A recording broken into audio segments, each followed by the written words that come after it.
மாலை முரசு நேயர்களுக்கு வணக்கம். கடந்த வாரம் முழுக்க இந்திய பங்குச்சந்தை ஒரு இறக்கத்துக்கு அப்புறம் ஒரு நல்ல ஏற்றத்தை தொடங்கி பாசிட்டிவாக போயிட்டுருக்கு. மார்க்கெட் கீழே விழும்போது நிறைய பேர் அது டவுன் சைட்லேயே போக போகுது, ஏறாது அப்படின்னு சொல்லி ஒரு நெகட்டிவ் இம்பேக்டை கிரியேட் பண்ணுவாங்க.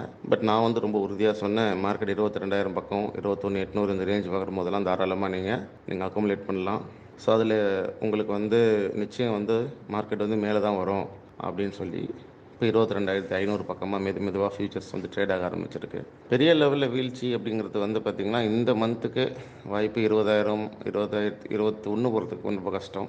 ஸோ இந்த மந்த் எண்டுக்குள்ளே மார்க்கெட் பெரிய அளவில் மேலேயும் போகிறதுக்கான வாய்ப்புகள் இல்லை. ஸோ இந்த மந்த்துக்கான ஒரு ஷார்ட் டேர்ம் ரெசிஸ்டன்ஸே 22,700 800 தான். ஸோ அதனால் இப்போ 25 22,500 இப்போ வீக்லி எக்ஸ்பைரி வச்சுருக்கவங்களாம் பை நெக்ஸ்ட் வீக் மார்க்கெட்டில் 22,600 700 பக்கம் திரும்ப மீட் பண்ணிச்சுன்னு சொன்னால் தாராளமாக வீக்லி எக்ஸ்பைரியில் இருக்கவங்களாம் வெளியே வந்துடலாம். நான் சொன்னது next month June month end expiry வச்சுருந்தா மட்டும்தான் மார்க்கெட் 23,000 தாண்டுற வரைக்கும் நீங்கள் வெயிட் பண்ணணும். ஸோ அதுக்கு டைம் கொடுக்கணும். எலெக்ஷன் ரிசல்ட்ஸ்க்கு அப்புறம் தான் மார்க்கெட் கொஞ்சம் ரேலி ஆக ஆரம்பிக்கும்.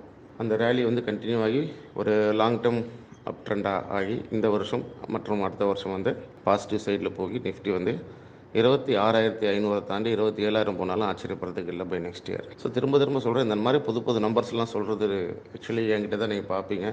என் மாலை முரசு ப்ரோக்ராமில் நான் தொடர்ந்து இந்த மாதிரியான ஒரு வேல்யூபிள் இன்ஃபர்மேஷன் கொடுத்துக்கிட்டு தான் இருக்கேன். நம்ம சொல்கிறதெல்லாம் எந்த அளவுக்கு பெர்ஃபெக்டாக இருக்குது அப்படின்னு சொல்லி பார்த்தீங்கன்னா, long term view, short term view எல்லாமே பெர்ஃபெக்டாக ஒர்க் ஆகும். நான் சொல்கிற அந்த வியூவை கரெக்டாக பயன்படுத்தி ப்ராப்பராக மணி மேனேஜ்மெண்ட் யூஸ் பண்ணாவே போதும். நீங்கள் பெருசாக வேறு எதுவுமே பார்க்க தேவையில்ல. ஸோ அந்த அளவுக்கு இந்த ப்ரோக்ராம் உங்களுக்கு யூஸ்ஃபுல்லாக இருக்கும் நம்புகிறேன். நிச்சயம் நீங்கள் ஆஸ் எ இன்வெஸ்டர் இப்போதைக்கு பேனிக் ஆக வேண்டாம். ஸோ மார்க்கெட் நான் 20,000 21 போகிறதுக்கான வாய்ப்புகள் ரொம்ப குறைவு. நிறைய பேர் சொல்லுவாங்க மார்க்கெட் 17 18 போயிடும். ஸோ அதுக்கான வாய்ப்புகள் இல்லை. அதனால் தாராளமாக நான் சொன்ன மாதிரி பாசிட்டிவ் சைடில் இருக்கலாம் நீங்கள். நன்றி, வணக்கம்.